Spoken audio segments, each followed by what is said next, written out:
Morning. Yes, this is Charity Wairimu Ngugi-Latz, and today I want to talk about something which is very dear to my heart.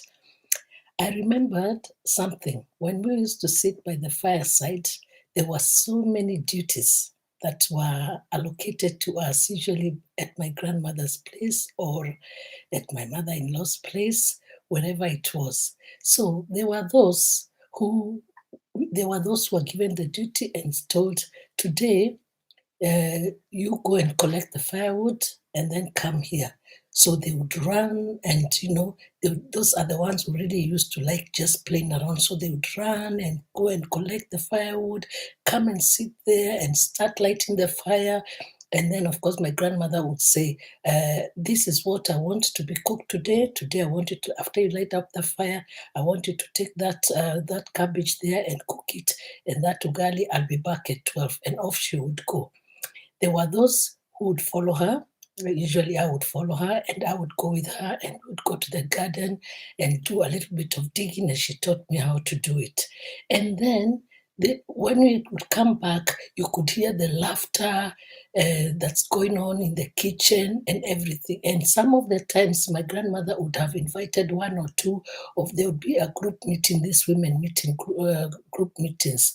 So at some time or the other, these people would come at around 2 o'clock.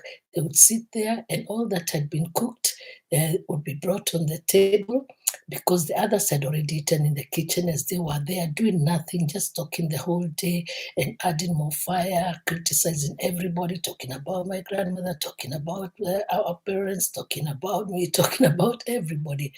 I'm just giving this kind of an example. And then come eating time, it would be, oh, Charity, can you join us so that at least you can please take down some notes for us, because we are discussing because I've always loved writing from when I was young, and my grandmother identified this. So she said, can you take some notes for us, please, in English? We'll be talking Gikuyu, but you continue taking them in English. And that's how I started. I learned how to really understand.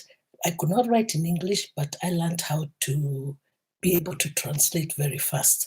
And so that would be the thing. Now, the thing is, the ones who are sitting there, listening, pondering, lighting that fire, making more fire, gossiping about this and this family, this and this girl, this and this boy, this and this family, their weather and everything, criticizing and laughing and just wasting a lot of time, nothing, having done nothing the whole day that is worth it, except having collected firewood and keeping on there, ponding it and eating some of the food as they eat, especially if there was meat, most of it sometimes would be gone. Half of it would be gone. But then when it came to the dinner table or the eating table, at those meetings where there were very, very important points being discussed about the growth of the community, about the community matters, what happened? They were never invited because they even had no time to have gone to change. That to them, that was a very boring time. But what I learned is that when you keep close to a mentor, you keep close to the elder, you keep close to those who have been there, and then you go and sit near them and learn from them, you gather so much value. And from that, you learn that time is so valuable. So, which particular side are you on? Are you the one who sits by the fireside?